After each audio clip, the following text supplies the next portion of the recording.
Hi, Mr. Venkatesh. Welcome to have you to Sadayush. You are a well-known entrepreneur, investor, and an author. So, be nice to have you here. Most welcome. Hi.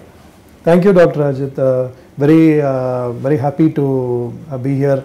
You have made such a lot. You have changed, made a revolution by providing a treatment for over thousands of people by your Ayurvedic concepts. Really, it's a privilege to meet you again. Venkatesh, what do you do actually to?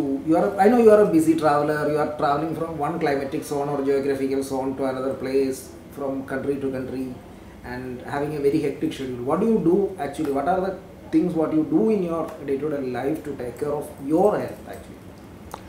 Yeah, doc, it's a serious problem. Because of the travel, food is a major issue, and time zone, because of the usually the flights are in the night, and it reaches the time it reaches and all that, and it's totally different. And each country has got a different type of food, and you totally it's a different experience. So I find it very difficult. In fact, it's like every week is sort of a different time for me. Okay. I find it very difficult, but I try to manage, but I have problems, definitely. So what sort of problems you actually face? For me, for me, sleep is a major issue.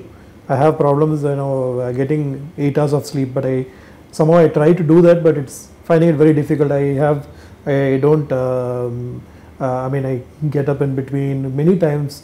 3 hours or 4 hours is when I am actually able to sleep, and I know it's not enough. Okay, and what about your eating patterns actually? Because you will be traveling some different zones, so you follow the time zone here when you are on travel, or you are actually following the time zone when you are reaching the country. How do you feel your appetite is working on?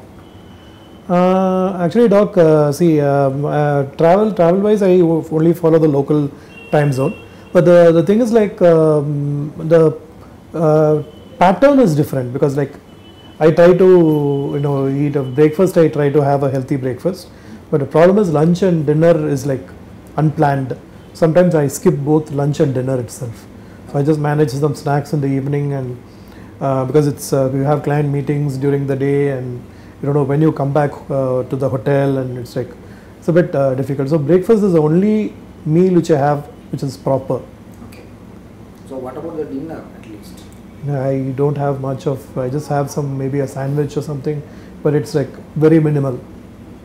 So, doc, actually, what is your recommendation? Because I am having this problem of not regular sleep. So, how do you think I can avoid this? What is the best way out? See, I will tell you in an Ayurvedic way.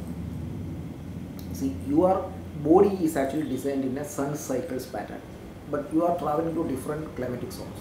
So, a shattering of your usual sun cycle, biological clock set as per the sun cycle will be there. What Ayurveda suggests is actually you lose about this many hours of sleep. Try to compensate it on the next day. If you get sleep, okay, try to compensate 50% of that time sleeping during your travel or on the next day time. So body that 50% is enough to compensate the loss of sleep and damage happen to your body. Right. This is one thing. And many people don't have a regular habit which our ancestors were having, that you used to put an oil on your head. Correct. Nowadays people don't have time or don't have patience to apply oil on their head actually. So at least according to your body nature, practice some oil which is medicated. There are so much of de-stressing, tranquilizing kind of Ayurvedic oils available. You can suggest you something. Something you practice, even though you cannot take an oil bath, at least apply on the crown of the head a few drops, below the feet, and a little bit on the navel, 10-20 minutes before your bath. That will help you to retune the endocrine systems and the hypothalamus regularly, so that you will slowly get back to a particular sleep adaptive pattern. So this has to be done every day. Every day. It need not be a full oil bath. Okay, At okay. least here, a few drops in the ear, just you can apply below the feet. And I will suggest you, since people like you are traveling, you will not be able to take a liquid oil, a lot of these things. So you may not be able to carry a lot of liquids. So I will suggest, there is a product called Ksheerabala Avarti. Okay. It comes in usually a small dropper bottle. Take at 5-6 drops, apply here, and below, before your sleep, just apply below the feet a few drops. This is equal to a regular oil application. It need not be in big quantity like normal taking oil bath. At least if this you practice, that will be better. And wherever you go, most probably you will get a cup of milk. So before bedtime, at least 1 hour, 2 hours before bedtime, practice having a cup of warm milk. That will be still good to induce you sleep in the diet pattern, right? So before going to sleep, At least warm 1 hour, 2 hours 1 before hour. a cup of warm milk you take. These two things, if you can, usually it will streamline something. Actually, doctor, if, people are saying there's a myth, or I don't know whether it's true. They're saying to avoid milk, there's come a lot of harms in it and all that. So what is the thing about See, I it? should tell you, the first food what you are taking, ever since when you are born, that is milk. Right. Until your adolescent age, almost every day, milk is your staple diet. So even your parents, their parents has this practice. See, our body has got different types of inherited memories through generations carrying.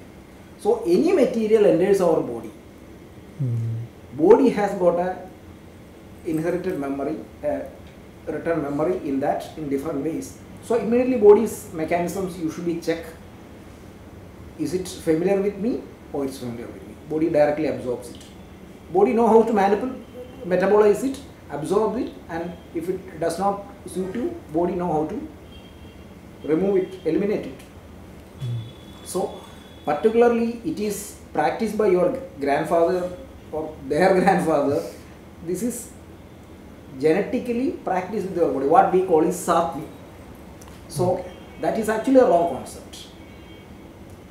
Instead of taking any other substitute, always actually natural milk is a good supplement. Body has got adaptability with it right from your birth. Okay, doc. Okay, now last time I had come to Sadayush, to Mylapore branch. Now there, I had a very good experience there. But what is your plan for opening up in other cities, doc? Because I travel a lot. At least within India, I go to Bangalore. I go to my hometown is Madurai, so I travel. So is there any plan to start in other cities? Definitely, we have the idea to go in all major cities in India, pan India. But slowly we are coming it up. Okay, okay, doc. Because in Kerala, actually, we want to set standards. right. So right now we are going ahead for a clinical NABH. Okay. So there's a hospital accreditation for standards. So we are in the process of getting that. So we can maintain a definite quality by following certain processes. So just like that we cannot expand because we want quality. So we need to take well knowledgeable, senior, experienced hands as far as medical fraternity is concerned, non-medical fraternity is concerned, the nursing staff as well as the doctors. Right, doc. Then train them to follow these kind of quality parameters and ensure that they deliver definite results. Then go step by step. So we will be definitely coming up, but ensuring these parameters are met so that our clients are pakka benefited. Really they are benefited, and we want to carry undiluted Ayurveda, pure Kerala style, authentic Ayurveda wherever we are opening. That is why we are going a bit slow, because we want to standardize everything and then step ahead. So, what are the types of treatments we are doing there in Sadayush? Yeah, I can tell you exactly what there are different categories of treatments that I is taking care. Okay. One is a hardcore disease management, and you got a back pain, you got a neck pain, or you got a diabetes kind of disease, or got a gastrointestinal kind of disease, or a gynec disorder. These kind of diseases, real disease management. This is one type, right? Second thing is actually the general wellness, like for you people who is traveling, who does not have a real disease, but there is a wear and tear, there is a fatigue syndrome because of your lifestyle. So for them, there is a wellness sector, something like a general body kind of a peculiar kind of Ayurvedic, Kerala traditional Ayurvedic massage or steam bath or Shirodhara for restoring your reducing your stress and restoring your sleep, all those things. Actually, doctor, that is the one which treatment I took. Yeah. And it was a very very good experience. Right. The problem is actually many people I am seeing in the hotels and all, they are doing actually, what they are doing is actually, they do it for one day. This is not an instant treatment actually, because Shirodhara has got, for an example I am telling you, authentically doing people will not do it for a day, because that actually slowly increases the intracranial pressure inside your skull actually, and then it reaches a peak, and as a reset then again it comes back. It's just like you are pressing the rebooting button of a computer. Right, it cannot be done in one day. It cannot be done in one day, and if you do it one day, it will have its own negative impact on you. So no center, no Ayurvedic place who is genuinely doing it will accept to do it for one day. There are exceptional Shirodharas like Kshirodhara and all just for de-stressing. That is okay. But the classical Tailadhara and all, people will not do it. So this is a wellness aspect what we are covering. Second, the third thing is actually we have got Pakka herbal cosmetology. I will not use the word cosmetology, we will say beauty care actually. So we mainly focus, we believe that beauty comes from within. We take a complete lifestyle and their diet patterns and all. We give corrective measures for that. We may give a minimal internal medicine to correct the internal deviations happen, and also we give the regular kind of facials or head therapy treatment, hair fall treatments, scalp treatments, face massages or body wraps, all these kinds, but with zero chemical. Okay. Nothing pre-prepared. We analyze the case. Then and there we take different kind of herbs, what is necessary, mix it according to their prakriti or their genetical thing, make a formulation exclusively for them. Then use it then and there.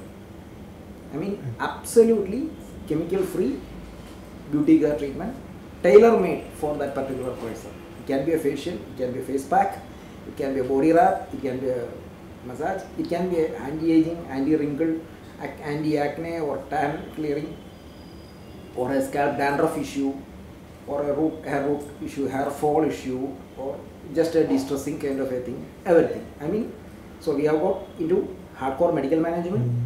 Second thing is a wellness therapy part of it. Then beauty care, natural beauty care, this thing. These are the mainstay of this thing. Now we have recently launched something for people in corporate sector. That is called annual health cover. Like for example, in my company, there are around 100 people working. So right now we have tie-ups with the hospitals, private hospitals. So is there something you can help us with? Definitely. See, I will tell you what is the difference from the current annual health checkup program. See, they undergo a standard medical checkups, lab parameters. They do some blood tests, correct, they do some ECG, they do some stress, this thing. But it is not only a physical lab parameter deviation happening in you, because you are a social animal. So you have got a work stress from the home, workplace. Correct.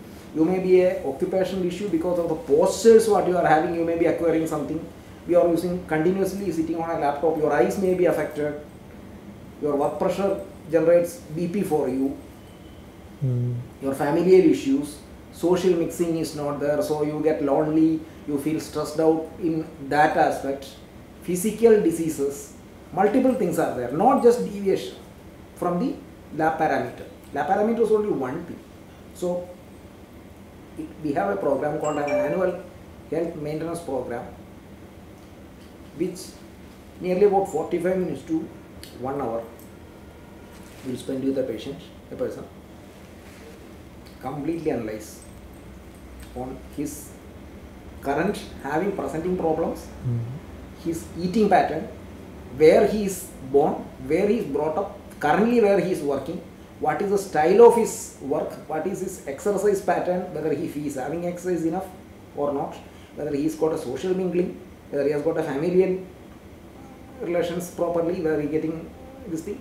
Because all these parameters and the eating pattern, their diet liking, disliking, taste likings, their sleep pattern, and there are certain kind of peculiar habits that you are attending a meeting, you get an urge to pass urine, you don't do it, you hold it. Correct. This can have a negative impact on you.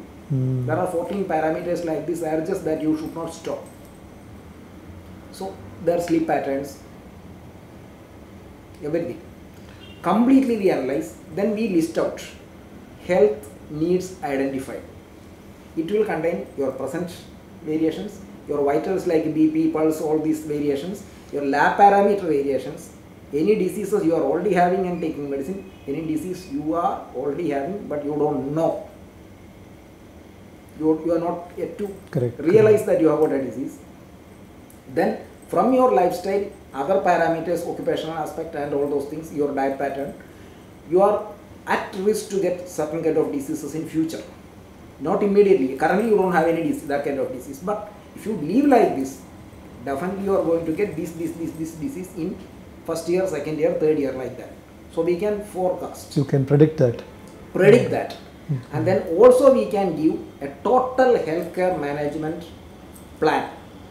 Doc, actually I have heard about treatments for weight loss.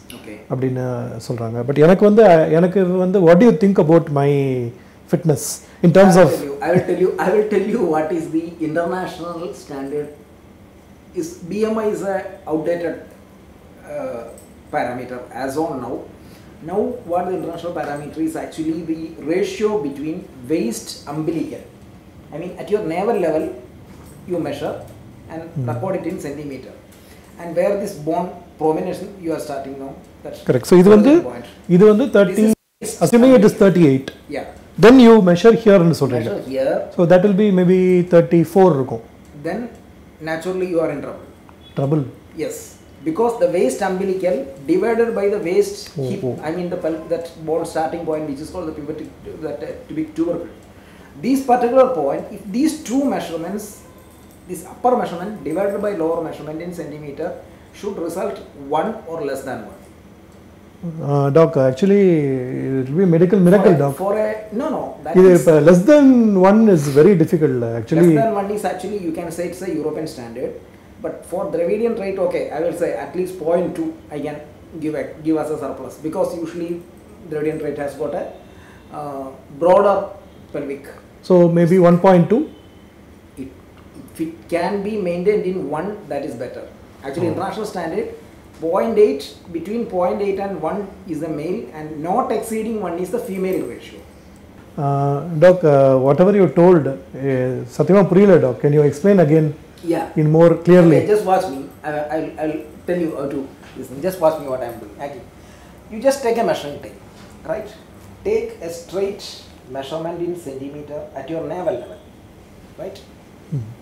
Completely just take in centimeter and record it, write it.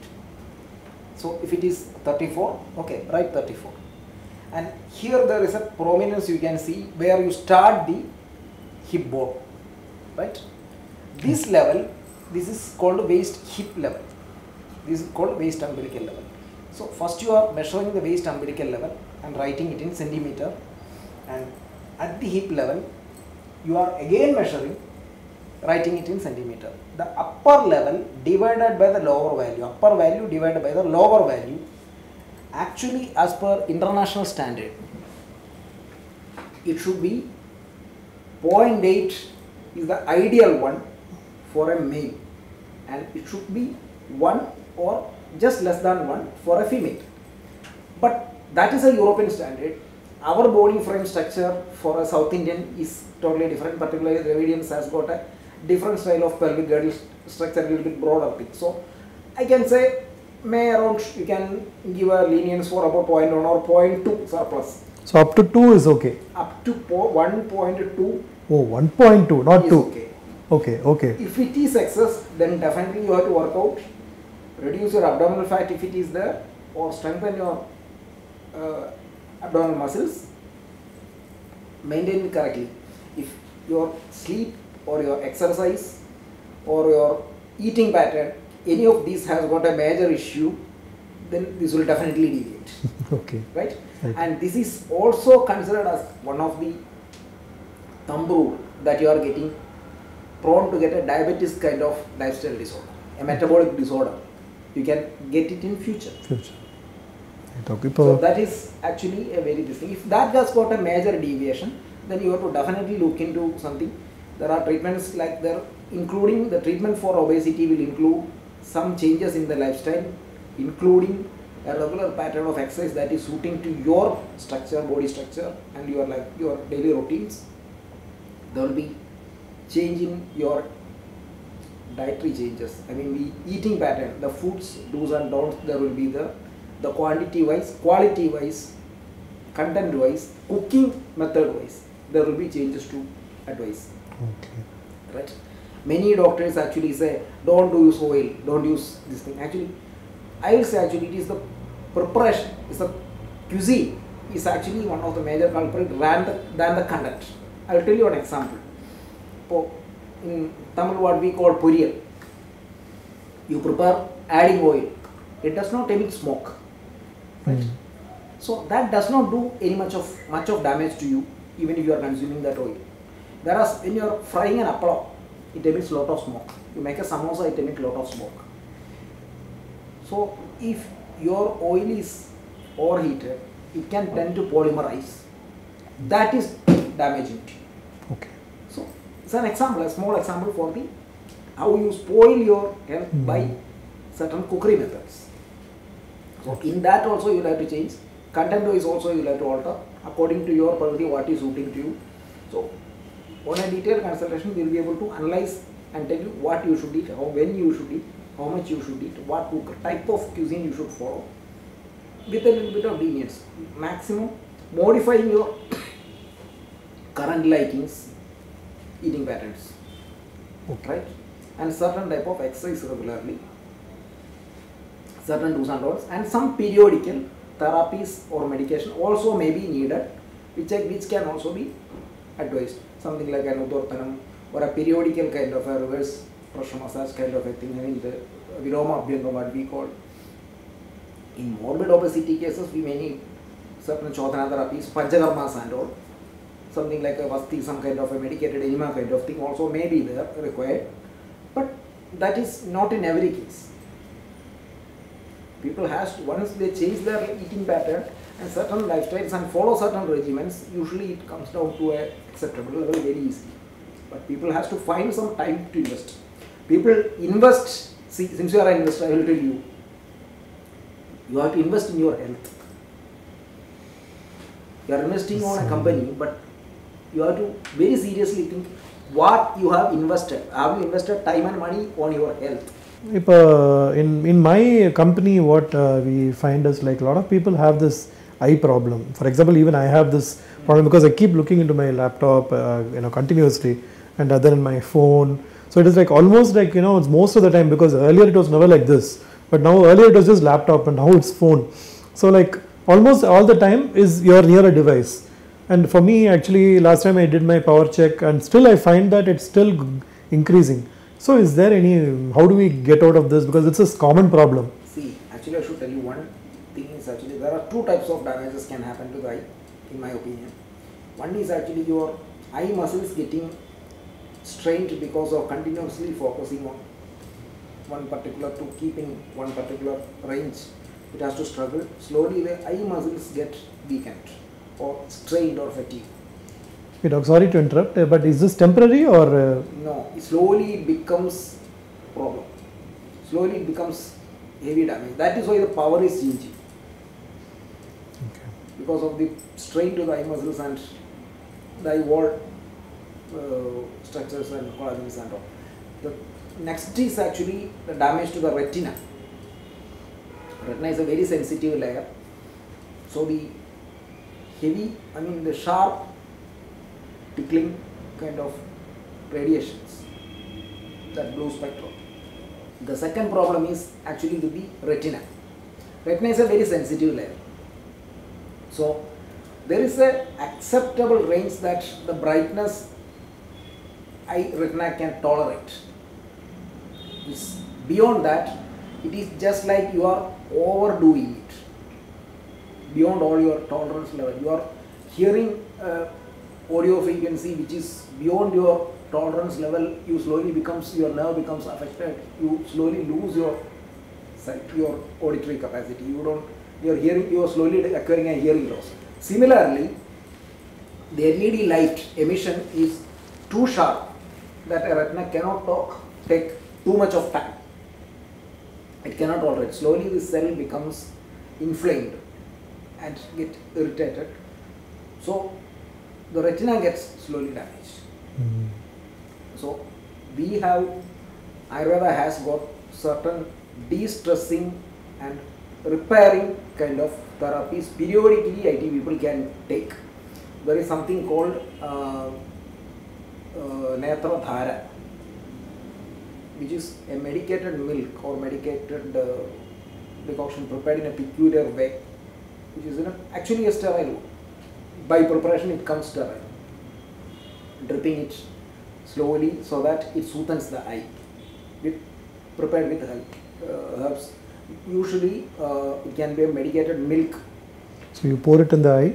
Yeah, I drip it in a particular height, drip by drip from the medial aspect of it, and it drains off from there. Slowly it eases the eye. It contains vision improving, corrective kind of anti-inflammatory kind of Ayurvedic herbs for that. The second thing is something called Netra Tarpana. You prepare certain lipoprotein based medicines, fat and lipoproteins based medicines, repeatedly processed with certain medicated herbs, which you keep a still, make a black gram paste as a border, and then keep a still of this medicine for about 20 minutes continuously, so that it penetrates. These nanoparticles of the lipoprotein base carry the medicinal things inside the eye through your vitreous humor, and it repairs the rods and cones in the inflamed retinal layers. So that restores the thing. I have done it for pilots actually, who has got the very sharp visual parameters for their flight. I think I need to come to you for this, because I definitely need this. Definitely you are welcome. The third thing is something called Pudapag. This is actually to rejuvenate and rebuild the retinal layer cells which is damaged. It is prepared in a peculiar way. You have to prepare it and use it within 2 hours. Otherwise it is highly degradable. Right? It works as I told. So periodically if you do this, you can keep this particular damage reversed if it is managed on the right time. I will recommend for IT people, definitely, periodically to see the doctor